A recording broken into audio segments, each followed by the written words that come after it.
Sasha said, this is all about saving for college, and Boston Saves specifically, and to you folks in Boston Saves. And I am here for MEFA. I'm going to talk about saving for college and a couple of different ways that you can do that, and one way in particular that sort of can be linked to Boston Saves. So why don't I go ahead and start sharing my screen, and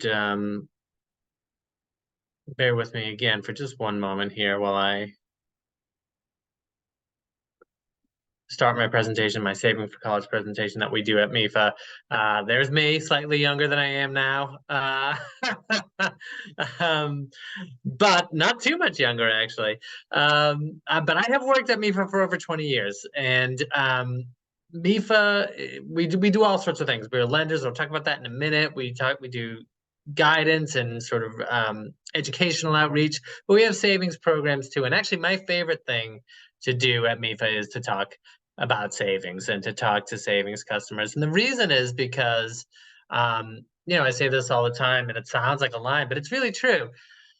I've never talked to anybody who's regretted saving. And it's something that Sasha just said, even saving a little bit really helps a lot. And that's not the last time you're going to hear that from me in the next half hour or 40 minutes or so.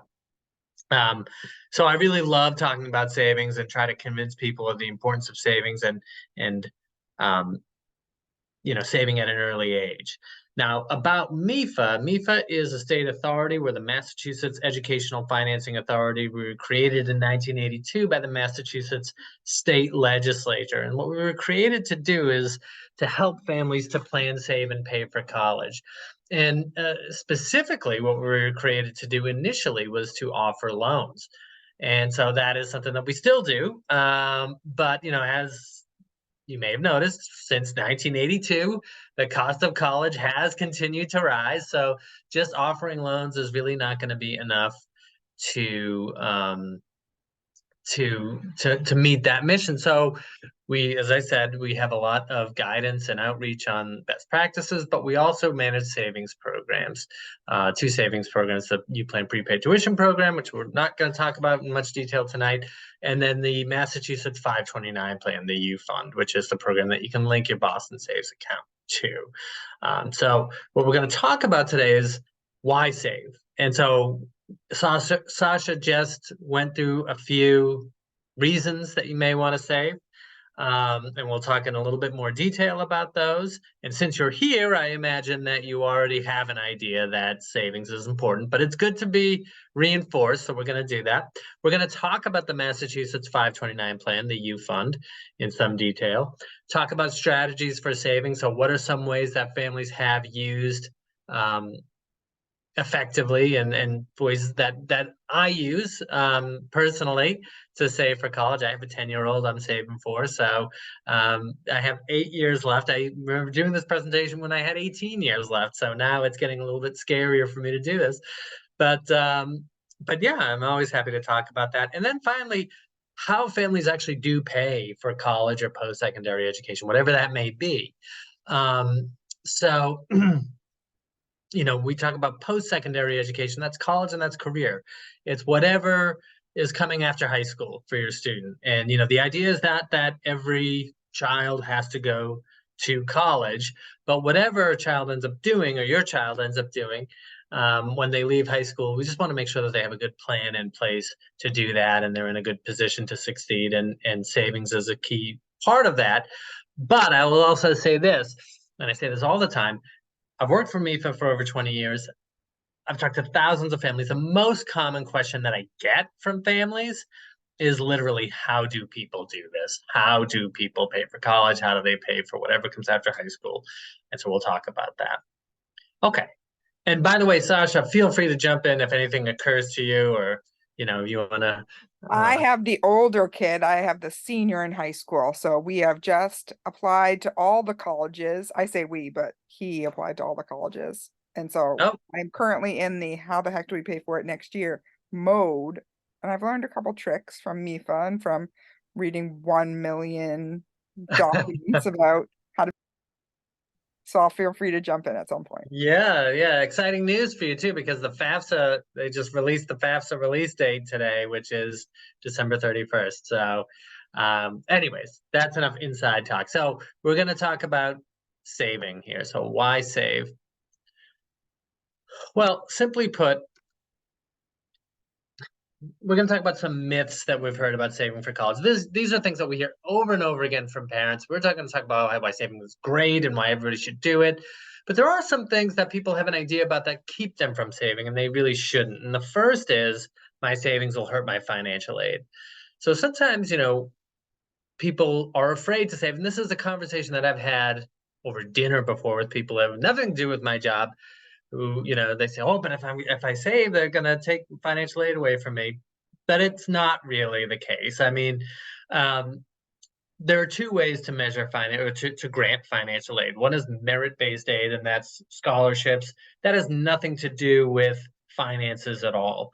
It's got to do with the recognition of student achievement. So students' grades, athletics, whatever it may be. So that has nothing to do, savings won't impact that at all.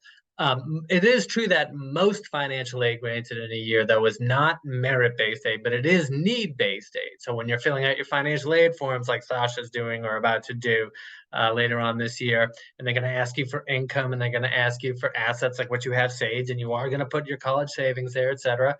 Well, in those calculations, and those calculations determine how much aid you're eligible to receive for need-based financial aid, which is most of it.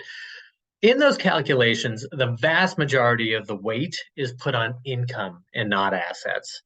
So, without getting too into the weeds, they'll take the total of your assets that you have, eligible assets, because some are not going to be eligible and some are, and they'll take about 3 to 5.5% of your assets is what you can pay for a year for college. So does it have impact on your financial aid eligibility? It might. It might have a small impact. It might not. But unless you have an enormous amount of money saved, it's probably not going to significantly impact that. And it doesn't impact it anywhere nearly to the point where it gets close to diminishing the value of having that savings to pay for college. So parent income is by far the biggest factor in financial aid. So your savings shouldn't affect it too much. The other thing that we hear is it's not worth saving for college if I can't save the entire cost. And this is a real kind of mental stumbling block for a lot of people, because what you hear all the time is how expensive college is, and now it costs X amount of dollars to go to this college. It happens every summer. These sort of news stories come out. Well, we're going to talk a little bit more detail about that. That is not necessarily what every student pays. It's actually what very, very few students pay. I remember when my son was born 10 years ago, my colleague at the time said, let's see how much college is going to be for him when he grows up. And there are calculators that you can do that will estimate what tuition and fees are and all that stuff in a given year. And I remember looking for a 4-year college in Massachusetts, private college, and I saw the number that it was going to cost over 4 years. And I had that momentary heart stop kind of situation where I thought, oh my God, there's no way I can ever save that amount of money. And it was probably true. I probably can't save that entire amount of money, but I'm not going to be asked to pay that full amount. There's financial aid available. Those are top sticker prices, colleges. So there's a variety of colleges and there's financial aid. And we'll talk more about that a little bit later. So everything that you save is something that you don't have to borrow. And so if you're not saving, how are you really planning to pay for college? You're really planning to borrow. And that's a situation that you really want to avoid. So the main point that we have right up front here, so everybody knows, your college savings will help you. I mentioned that I've never spoke to anybody who actually regretted saving. That is the God's honest truth. Everybody says, well, I saved what I could. I wish it was more, but I'm really glad I have this amount that I did save. And that's true. It can give you more education options, increase your options of colleges that you can apply to. Really, the biggest thing for me is, it can reduce or hopefully even eliminate the need to borrow loans. So even if it doesn't eliminate the need, reducing your loan amounts is a really big deal. So it can help you with that. As Sasha said, having student loans, there's a lot of research now through programs like Boston Saves and programs like the state program. what is it called? Baby steps. Baby steps. Yeah, so we're going to talk about it in this presentation. Um, there's a lot of research done through those programs because those programs have become very popular lately about the impact of having college savings. And just, regardless of the amount saved, just a child knowing that money is set aside for them has an outsized impact on their attendance and graduation rate, which is something I know that Sasha's already said. And as we said before, it really does have a minimum impact on financial aid eligibility. So there's really no downside to saving for college or career. So what I'm going to talk about now is the U.Fund Massachusetts 529 plan. Now, a 529 plan is a sort of tax advantaged way to save for college. I always say that any way that you actually do save for college is a good way. Saving something, no matter how it is better than not saving anything. But there are certain ways to maximize your saving for college and your college investments. And so 529 programs have really become kind of the best known, like the vehicle of choice to use to save for college. And every state has their 529 plan or 529 plans. And the U.Fund is the Massachusetts 529 plan. And it is something that MEFA runs, and we contract with Fidelity to offer it. How it works basically is you can open an account, and this is the account that you can link to with your Boston Saves account. You put money into that 529 account, that U.Fund account. That money is going to be invested in the market. It's invested by Fidelity Investments. That's who we've contracted with to manage the investments and also to manage the accounts. So I have a couple of 529, a U.Fund 529 accounts myself. So they're, I have to call up Fidelity when I want information on them. And so they invest it, they manage the accounts. The money grows as the market grows with no taxes. So that's one tax benefit there. And then when it comes time to use the money, as long as you pull it out and use it for a qualified educational expense, you don't pay taxes on the distribution. So that's your tax advantage way to save. So what are eligible expenses is the question. So tuition, fees, room and board, books, supplies, and equipment. So there's a lot of different eligible expenses that you can use at colleges. Just because it's a Massachusetts plan, it doesn't mean that you have to use it for a Massachusetts college. It can be used for any accredited college or university in the country. Actually, it can be used for some outside the country as well, as long as they take U.S. federal funding. Actually, doesn't even have to be used for college per se.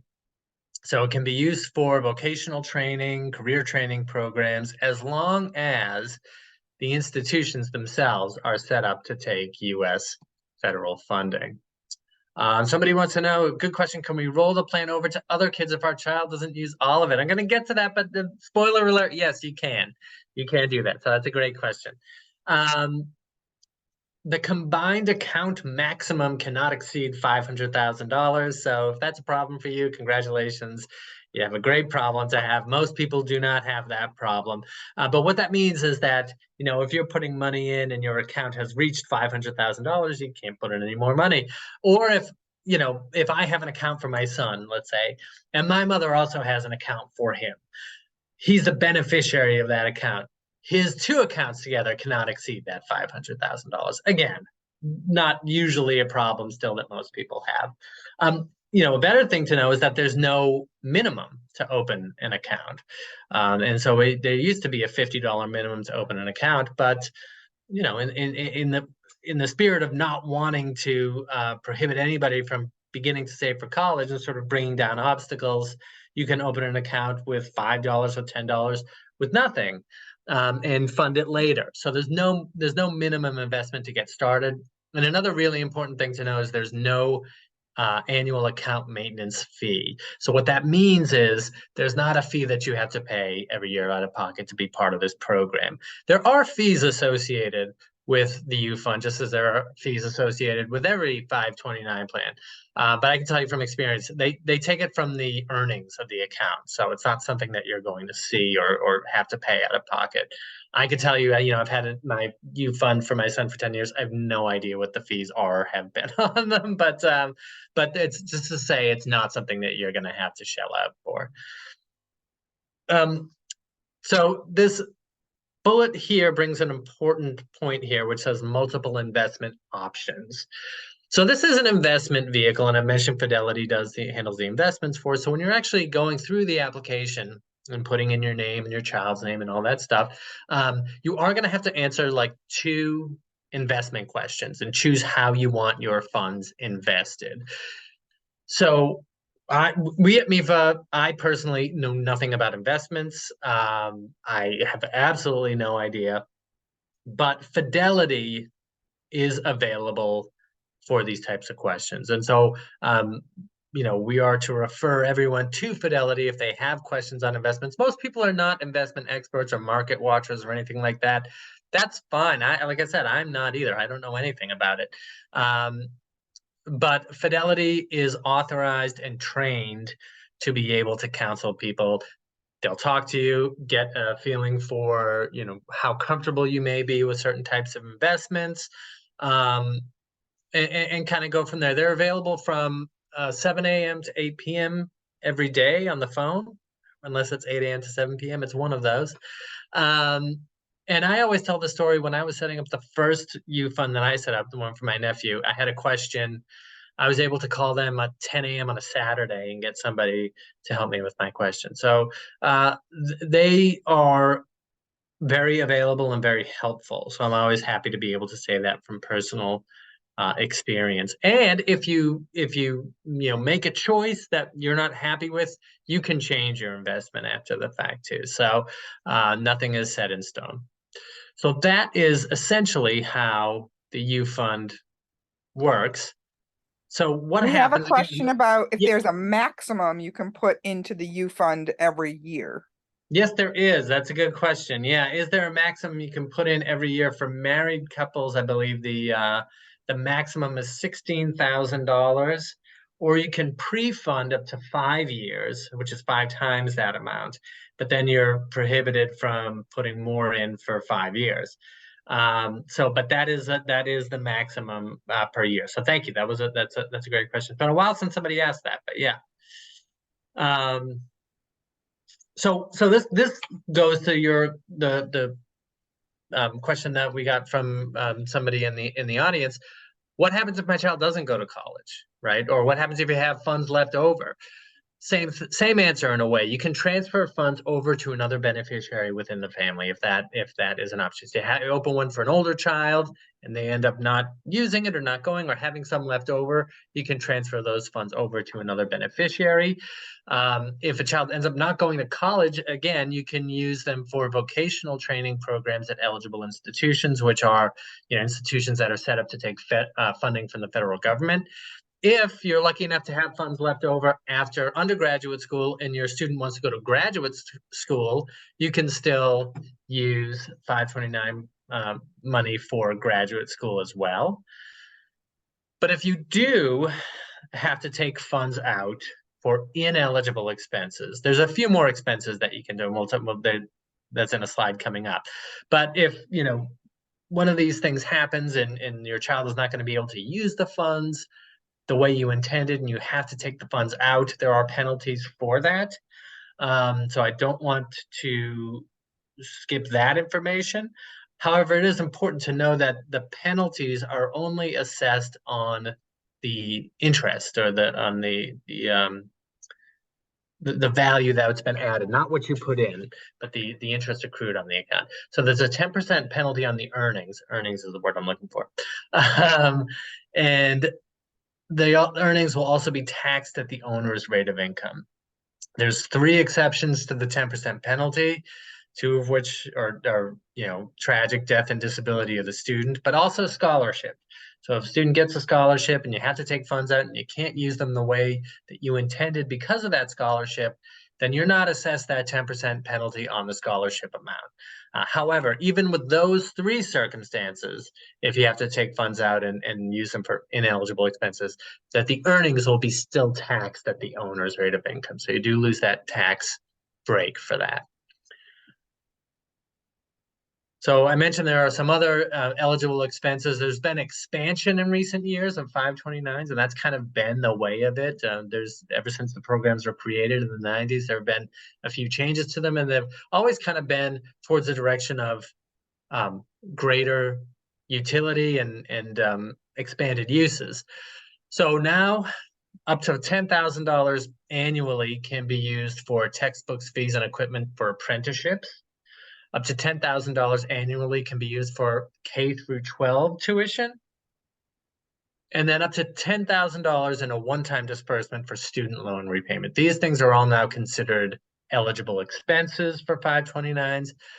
So you can use them and not be subject to tax for that. Any questions on anything? No, okay. There's an additional tax benefit that you should be aware of through the state of Massachusetts. And some states have these programs, and we are one of them now, where you can deduct your contributions to your U.Fund. And this is the other savings plan. We have the U plan, a prepaid tuition plan. You can deduct a portion of that on your state income taxes. So that's up to $2,000 if you're a married filer filing jointly, or up to $1,000 for individual filers. If you're contributing that amount or more on a 529 or 529s, you can deduct that amount on your state income taxes. And these limits are per filer, not per account. So if you've got 3 accounts and you make $2,000, you're a married filer and you're contributing $2,000 to each child, your limit is still just the $2,000 that you can deduct on your taxes. But it's just, like I said, a lot of states have had these, and I remember for a long time we did in Massachusetts have this tax benefit, this added tax benefit, and it's just an extra sort of incentive to spur folks to open accounts and to save. I mentioned Boston Saves and Baby Steps, so I'm going to tell you just a little bit about the Baby Steps program right now. We're sort of a sister organization to Boston Saves. We are also a child savings account or child development account, however you want to say it. But it is the first statewide seeded program of its kind in Massachusetts. So, you're eligible through Boston Saves by being a Boston Public School student, and you'd be eligible perhaps for Baby Steps for being a resident of Massachusetts, as long as you meet the age requirements and resident requirements. So basically what this is that $50 is set aside for every baby born or adopted in Massachusetts, and they have 1 year to open a U.Fund account and claim that. So this is for children in the first year of their life, if they were, if it was for a birth, or the first year of their adoption in Massachusetts. So, you may be eligible to have both the Baby Steps plan and the Boston Saves plan, and working together and linking to a U.Fund. So we're of course really excited to be able to do that and to be able to offer that, is seeing this effort in other states and other cities. And then I'm not sure which was first, Boston or Babies. It was around the same time. I think it was Boston, actually. Yeah, okay. It was Boston. I remember going to some events in the early days of Boston Saves. I'm not sure if you were there. Yeah, it officially started in 2019 when the kindergarten class of 2019, 2020. But it had a pilot for 3 years before that, from 2016 to 2000. That sounds right. Okay, 2016 sounds about right to me, which is when I would have been in schools with Boston Saves folks, trying to figure out how they were doing it. So yeah, and then Baby Steps is January 1st, 2020, which is when we launched. So this is kind of, part of the reason why I'm here with Sasha doing this for Boston Saves audience, although we'd be here anyways. Now, strategies for saving. So how do we know people save, and how do we know that people save in a way that works for them? What has been their route to do this? So some strategies for saving for college: start saving as early as possible. Right. So use time to your advantage. I would never say that it's too late for anybody to start saving. Even people call me who are starting college this year or next year, they say it's too late to open. No, it isn't, because you're putting money away, and anything that you're paying out of pocket is something that you're not borrowing. And even if you don't have a lot of time, it's something. So I would never say it is too late. However, the earlier you can start, the better. It's kind of like retirement that way, that, even with a small amount, because it's not just what you put away, it's the value, it's the earnings that accrue on that. And we have a little bit of information about that on a later slide, but use time to your advantage. Start with a goal in mind. I, you know, it's funny. We'll talk. We have a tool on that too, but um, I wouldn't let a goal. I wouldn't get hung up on what the goal is before you open an account. Yeah, I would just think the paramount thing is to open the account and then maybe have a goal in mind. If you have a goal, great. But if you don't, you just are saving with what you can save at the time. That's good too. Take advantage of unexpected funds. So that's tax refunds. I remember back during the pandemic, we were getting stimulus checks. Those are not going to happen again. I don't think for a very long time. But whatever it may be, child gets money for milestones. You can put those in. Get the word out and tell your family and friends. This is the really big one, that I think is such a huge help. Parents don't have to do this all on their own. This image that you see here on the right is a gifting page through Fidelity that they have set up for U.Fund 529 users to create for their kids and their kids' U-Funds. And you can put a um, image of your child there, the year that they're going into college, what they want to be when they grow up and whatever. And you can create a link and just email that link out to family and friends. So if their birthday's coming up, Christmas, whatever it might be, bar mitzvahs, Hanukkah, first communions, whatever it may be, milestones of some kind. Send those out to family and friends, and they can gift money directly in. Especially when kids are really young, they're not going to miss a toy. As the kids get older, they might not like it as much, but I would think that would be a good gift for the parents anyways. I would love that if somebody were to do that for me. Um, so that's a great tool to use. Using automatic transfers is really, I think, the way that most people do this. I know it has been really key for me. I always tell this story too, that when my son was born, as part of a gift I was given, it was U-Fund, seed money for the U-Fund, and I opened it up and I said to my wife when my son was almost a year old, we have to really start contributing to that U-Fund. And she told me that we are contributing to it, and we have been contributing to it for about 9 months or so, and was coming out of my paycheck every week and or every 2 weeks, and I never saw it, so I didn't know it was happening. Um, that is a really effective way to save. And then finally, involving your child in the process. Now, you know, I always sort of think, well, thought, let's say, that this was maybe too optimistic, but um, I have to say that we all of us who have kids at MEFA of a certain age have talked about it and talked about like showing our kids their savings and how much is in there, and any amount of money really seems like a lot of money to kids. And um, I remember speaking also with a woman who works at a financial aid office who told me from personal experience that whenever her daughter got any money for birthdays or anything like that, she would make her save half of it, and it would always go into the bank account, into the college savings account. And so, because I even said to her, I was like, "Does anybody do this?" And she said, "Oh yeah, I do it. I did it." I said, "Really?" And she told me this whole story. And not only did that obviously help her to pay for college, but it became a habit that she just did for the rest of her life. She's pay that. What do they say? Pay yourself first, right? So, and actually some years after she told me that story, I told her, I always talk about this in my presentations, can I still use this story? She said, oh yeah, yeah. She said, I just talked to her the other day and, asked her about it. And she said, yeah, no, it's like, it feels wrong to spend all of your, your money. It just doesn't feel right. So, I wish somebody had done that for me when I was younger, but it didn't work out that way. But it's a great thing to do. So it can help and it can become a habit. I mentioned starting with a goal in mind earlier. We have a tool on MEFA.org that I really love, and it's comprehensive.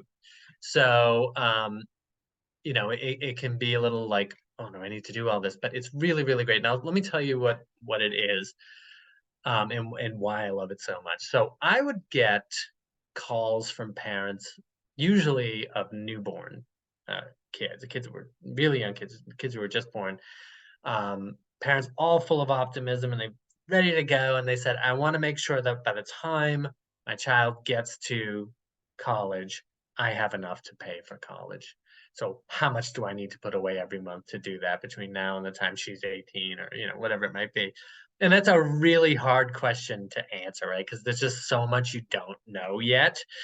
We don't know what college the student is going to attend. We don't know how much financial aid they may be eligible to receive or they're going to receive. We don't know a lot of things. We don't even know the income or whatever it might be of parents. So I would not really be able to help them too much, which frustrated me. But we got this tool here, which is MEFA's college planning tool, and will allow you to answer these questions along with a lot of other things that it does. So you can create a profile for your family, for your student, and go in. And part of that is to put the student's date of birth in and the age that they're, I'm sorry, the date that they're going to be entering college. And you can sort of look for colleges or college types and put them into the tool, into the formula, and it will first calculate what tuition should be by the time your child gets to that college. So that sloping line upwards there is that tuition figure, right? So it'll do that. If you put in the amount that you have saved or the amount that you are saving or both on a regular basis up until that point, it will estimate based on a rate of return how much you are likely to have saved by the time your child gets to that point. And then if you put your income in, it will give you some idea, some estimate of how much financial aid you're likely to receive by the time. So you will have the cost, you'll have the aid, and you'll have your savings. And then we'll calculate those things, and then it will give you, if there's a shortfall, how much there's a shortfall. So this is the amount that you have to borrow, or this is the amount that you have to somehow finance if you don't start to save more or look for less expensive colleges. So you can see here we have a cost of college at $59,995. The family is eligible for just over $7,000 in financial aid, gift aid. That's not loans. That's scholarships or grants.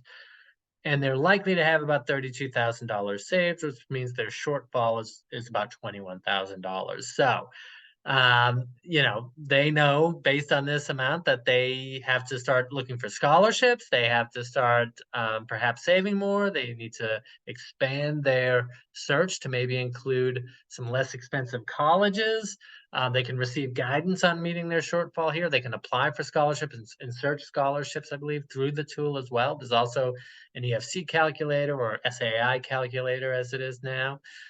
So there's a lot of things that they can do. And there's like sort of checklists that students can do every year on this, all sorts of things. But really, to me, the big thing is it does really answer that question of, am I on a good path right now to meet my goals? So this is a tool to help you to do that. Okay, let me see. It's been somewhat of an adventure, as you know, tonight. But I do have a poll question that I'm going to try to run here. And apologies if I cannot. But this is something that should show you the advantage of compound interest. Remember I said it's not just the amount that you're putting in, but it's the value that's being added to that, right? And the value that's being added to the value. Compound interest is essentially interest accruing on interest. So let me see if I can do this. We have a hypothetical example here of Julie and Jonathan. Julie starts saving $50 per month in a 529 account when her child is first born. Jonathan saves $100 per month in a 529 account beginning when his child is in second grade. Who will have more money by the time their child turns 18? And where are the polls here? Polls, here we go.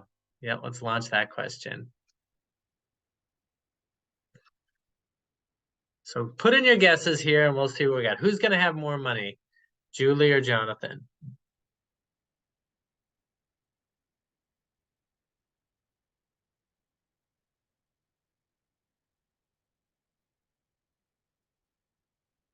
I'm going to give it another minute because we're starting to see results still trickle in here.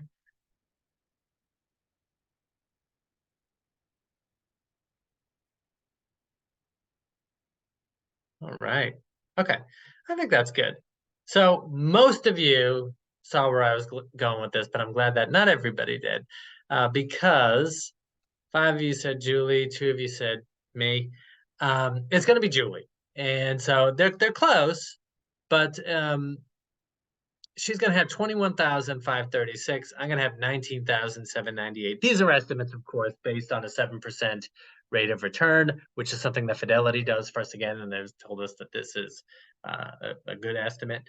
But so we're both going to have a lot, but she's going to have more than me, even though I doubled up 7 years after to try to make up that difference. But the thing I really want to pull your attention to is the makeup of those numbers. So Julie had to contribute 10,800 and earned almost that exact amount in interest over 18 years. So her money went a lot further than mine.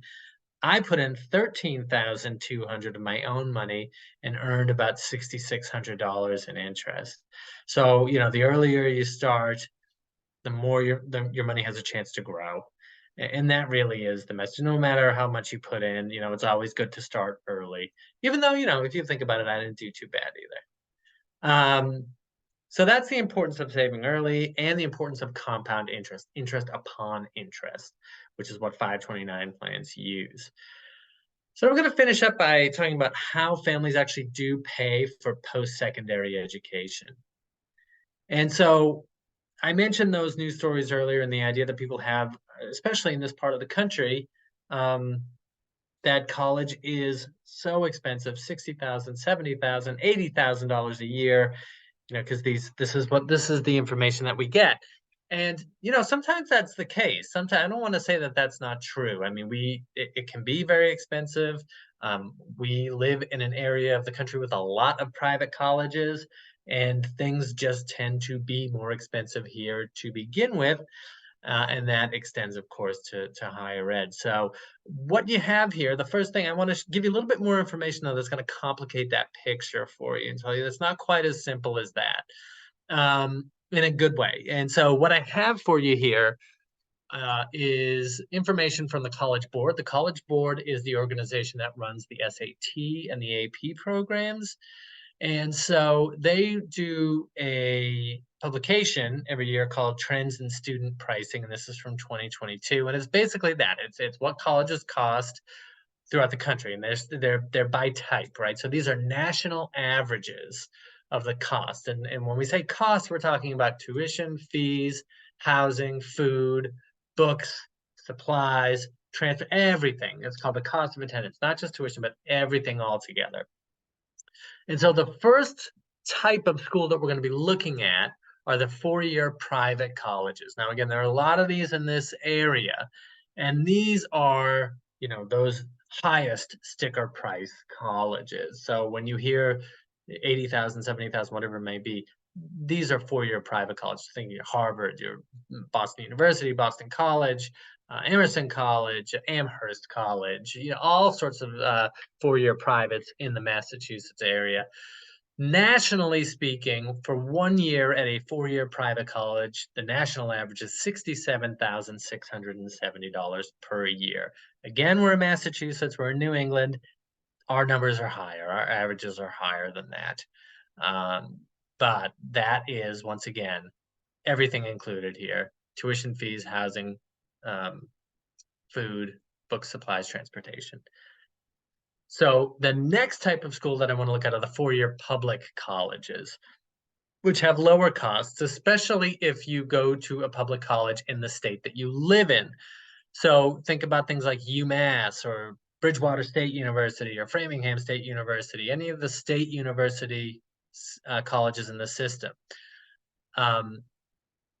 So if you are attending one of those colleges as a Massachusetts resident, you're going to pay a discounted tuition. So the national averages for an in-state resident for 4-year public colleges are 27,940. So you can already see that is a huge difference, almost a $40,000 difference between that and a 4-year private. If you attend a public college or university outside of the state that you live in, you're going to lose that in-state discount. But the colleges are still on the whole less expensive. So 46,240 to attend an out-of-state public college. Again, these are averages. So you may be on either side of these, and there are always going to be things that are different, but these are averages. This next one is vocational school. So these are not degree granting programs. They're career training programs, licensing programs. And this is not from the College Board. They don't do that for vocational schools. They don't collect that information. This is from a publication called Value Colleges, University, Community College, or Trade School, which makes the most economic sense. And so, it's kind of hard to say across the board because there's so much variance in these types of programs. But the number that I ran into most often, and I thought the best number to sort of showcase, is this: less than $33,000 for the entire education.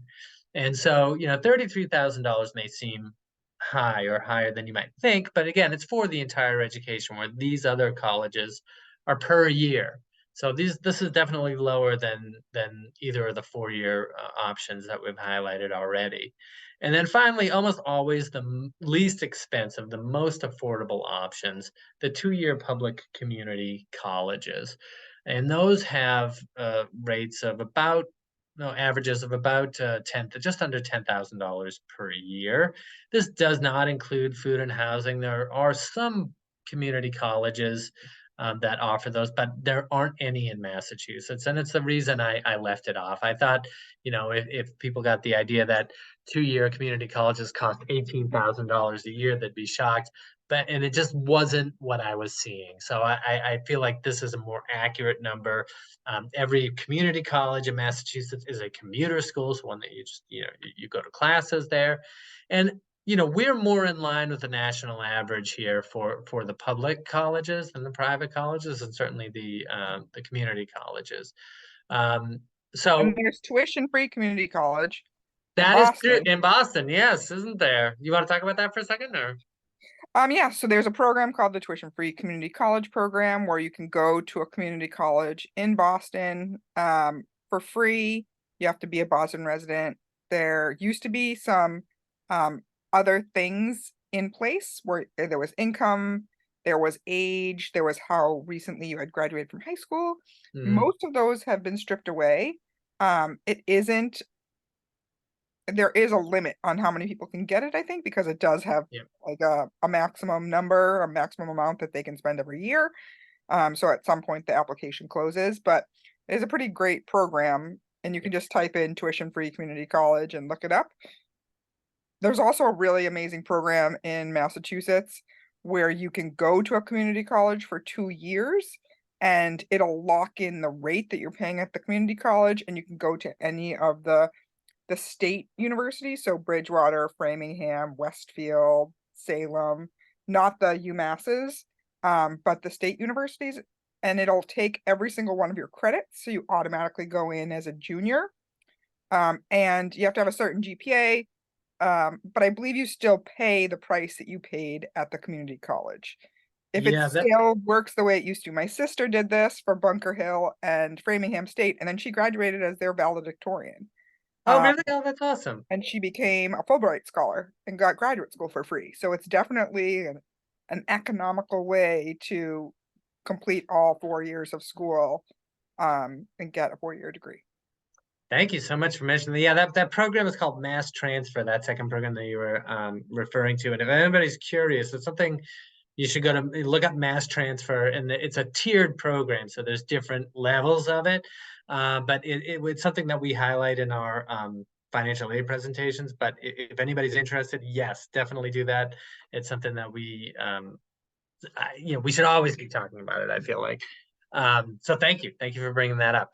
So what I want, the big thing I want you to take from this slide is that it's not as simple as college is so expensive I could never pay for it or never save for it, or it's $60,000, $70,000, $80,000 a year. There's lots of different types of colleges, lots of different costs, and all of these costs too are before financial aid. So these are sticker prices. So financial aid is huge. Um, Virtually nobody is going to be asked to pay the full sticker price of college. The vast majority of families are going to be eligible for some level of financial aid. Just to give you an idea, um, of the amount of financial aid that is granted on a yearly basis. In 2021, 2022, there was $174.4 billion awarded in financial aid to students. And that's actually surprisingly on the kind of low side of where things have been recently. I've seen it as high as $183 billion, $184 billion, but it's a lot. I don't mean to say that there's not a lot now. 174.4 billion is still a lot. I just want you to think it was a 1 year kind of fluke. This is about where things have been. And so, as I mentioned earlier, there are two ways to award financial aid. So there's merit-based aid, which is awarded in recognition of student achievement. So scholarships, most college scholarships come from colleges and universities. But there are outside scholarships as well that you can apply for, and you can apply for local scholarships or scholarships from national organizations.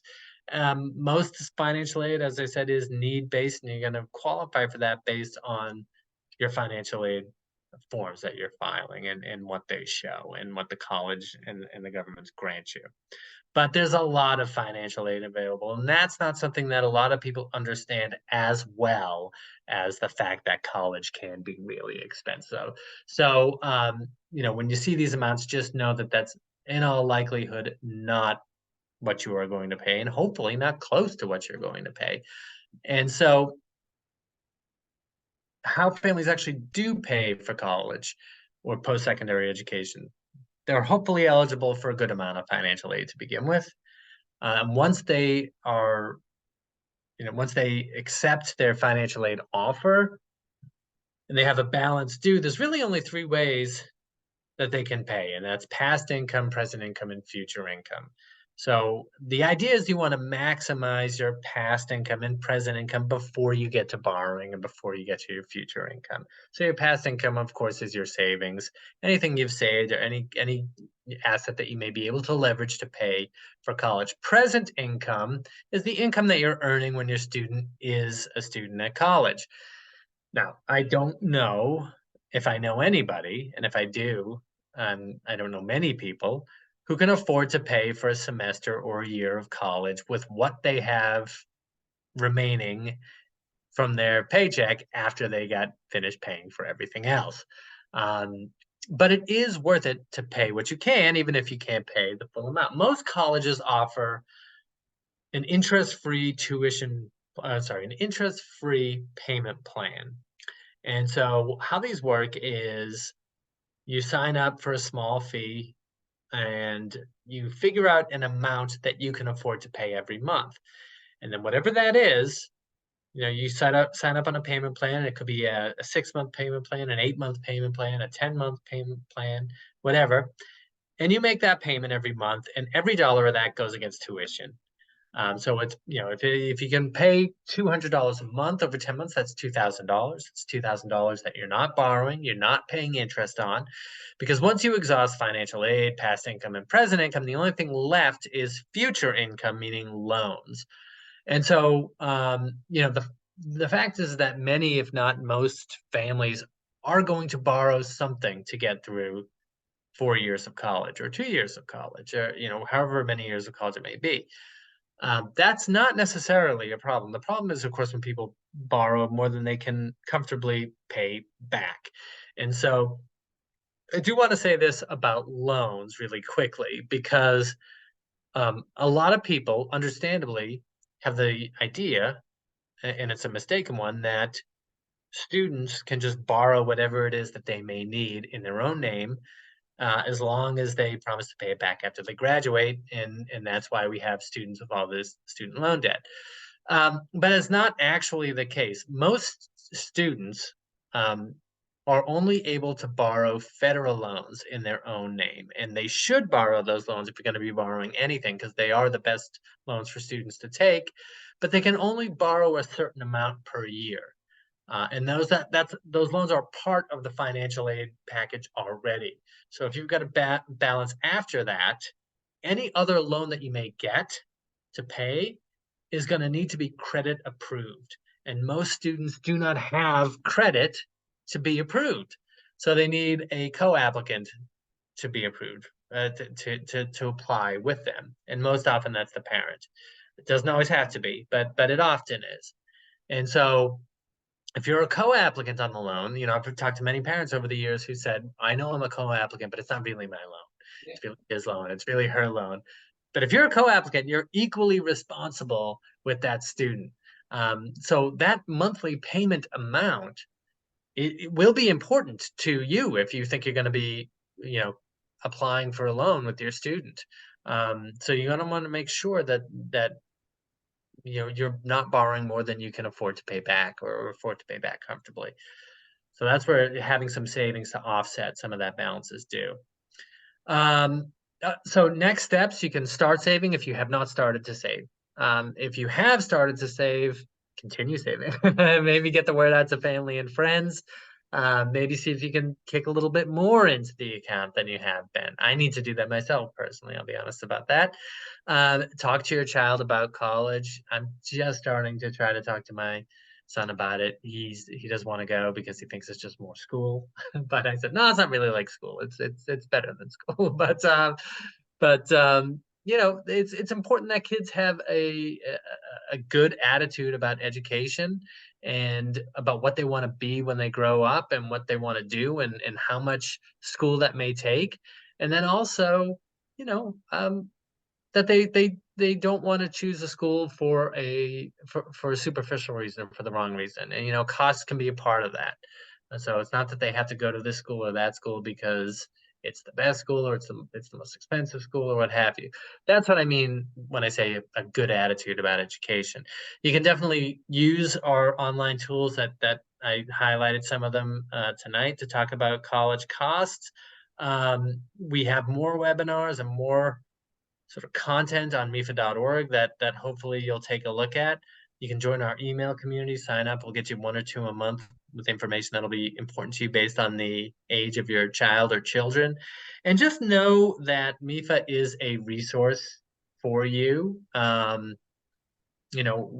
are a free resource for you to use with any questions that you may have about planning, saving, or paying for college. And I really do mean that. People always, the people are funny. They always think that they're inconveniencing me by calling me and asking these questions, and I always apologize. I was like, no, that's what I'm here to do.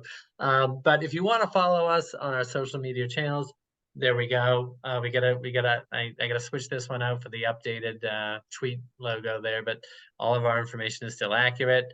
Our YouTube channel, our podcast, which I do, our LinkedIn, our Facebook, our Instagram, and our Twitter or X.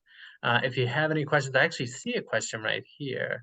Oh, copy of the slides? Yes, sure. Yeah, we can get you a copy of the slides. And once again, I apologize about the difficulty earlier in the lack of translation, but we will find a way to get that information if it's asked for, and if people want it, we will find a way to do that for you. So I certainly appreciate your patience and appreciate your attention and your questions, and good luck with everything. And thank you, Sasha, as well. Yeah, no problem. Thanks, Jonathan. One thing I wanted to add in, if people have to leave, feel free, but I've been amazed in this whole process how many colleges post their merit scholarship bands. So, like, if your Oh, child has this GPA and took the SAT or the ACT and got this, or if they didn't take it, maybe the SAT has to be, I mean, maybe the GPA might have to be a little bit higher, but it's like you'd be in this band of you'd get $20,000 a year for 4 years, mm, right? Um, and there are a lot of schools, not as much in the Northeast, but a ton in the Midwest, in the South, that students that have good grades, they don't have to be a 4.0, mm, um, can go to school for like 50% off, for 75%. mm, And it's significantly cheaper to go to school in the Midwest and in the South than it is mm, to go in the Northeast. Even when you factor in like getting back and forth. And so right. I know my son had his friend from Connecticut who applied to lots of really good schools around here and she got into all of them, but they didn't give her enough money to be able to go. And Mm, she applied in like April to the University of Arizona, and it yep. was significantly cheaper, and she was able to attend, and she's a freshman this year, and she's loving it. But those big schools have big endowments, and they want people from around the country to come. And so it's worth it if your child isn't set on being in Boston or being close to home, or they're interested in being farther away. It's interesting to look at some of these schools that have the automatic merit Uh, right on their website. that's good to know. I didn't know that. And one thing I'll say too, if we've got folks still here, you can apply for outside scholarships. You may be able to do so now. I mean, Right. You depending on where definitely you're can. like, yeah, there you don't have to wait until your student is a senior in high school to apply. I've seen scholarships with that begin as early as third grade for students, which I was shocked to see. But we do post scholarship opportunities on our social media channels. So follow us, and you may see some scholarships that we're having because people get in touch with us and they say, we publicize this, and we do sometimes. But talk to your counselors at school if you are in high school about local scholarships, and then for national scholarships, there are search engines that you can use and get on for free. Don't ever pay to have one of those done. But and they'll sort of filter based on your profile the opportunities to you that you can use to apply for it. But you can do that when kids are really young, and it surprises a lot of people to know. It surprised me. But yeah, it's something you're able to do. Awesome. Well, Sasha, thank you very much. It's nice to get your experience on this too. This is a really Yeah. valuable. Whew. One day we'll find out where he's gonna go. And do you have more behind him, or just I is got just one him? more One in more? seventh Okay. grade. So I have a What? bunch of years. 2 years? No, he's in seventh grade. Oh, So he's in seventh grade. Oh, okay. 5 years. Okay. Well, that works out. You get a Whew, year in I can between. breathe again. Yeah. Well, thank you, everybody. I Right. appreciate Have a it. good night, everyone. Bye bye.